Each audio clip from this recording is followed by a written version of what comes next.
Entrem dues vegades al món, quan naixem i quan tomem consciència dels fets que tenim al voltant que ja estan fets.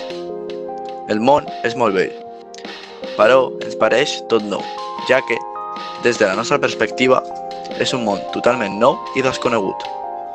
Naixem en un medi social, és a dir, vivim en una societat on tenim unes normes imposades, uns valors, uns principis ètics i una moral. Entrem una última vegada al món mitjançant l'educació. Aquesta ens modela i modifica la visió del món i orienta segons les expectatives que tenim d'aquest. Al pas del temps i a mesura que vas creixent, has creat unes expectatives sobre el món, fet que pot portar-te a una decepció, perquè tot el que has vist no concorda amb la teva experiència o no està a l'altura de les teves expectatives. Has cregut una cosa que no era així. Això dona un canvi a l'actitud filosòfica, és a dir, comencem a veure el món amb altres ulls. Comencem a veure coses que abans mai havíem vist. Aquest canvi es dona per una actitud natural donada per l'entorn. Era inevitable que et passés aquesta decepció. Temps després descobrirem que hi haurà més moments d'admiració i decepció, que donen com a lloc creure que estem en un lloc inhòspit. Seguidament es donarà el procés d'alineació, és a dir, aïllar-se del món. Més tard del procés d'alineació, ens començarem a qüestionar tot sobre el nostre món, la política, la cultura, la moralitat, etc. Tot l'explicat és el que anomenem com a projecte filosòfic i qualsevol ésser humà ha de passar per ell. A la nostra vida haurem de posicionar-nos filosòficament, vulguem o no vulguem.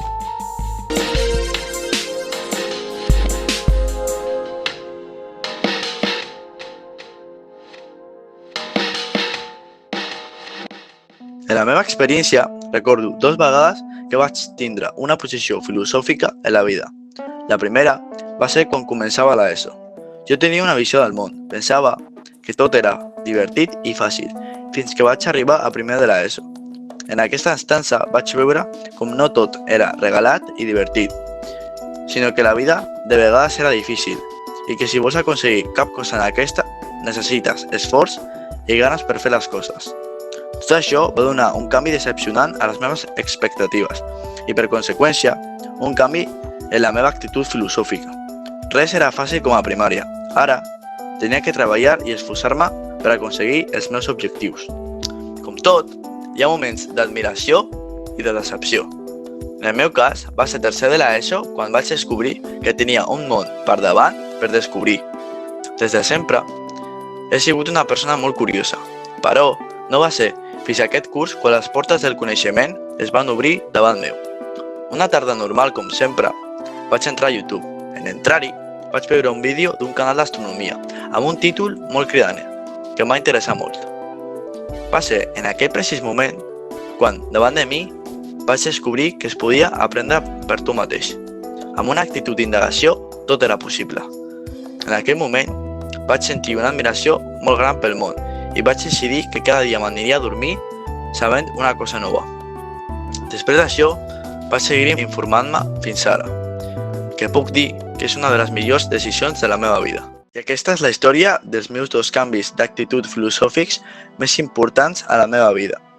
Espero que tingui més al llarg d'aquesta i que sempre pugui seguir aprenent coses noves.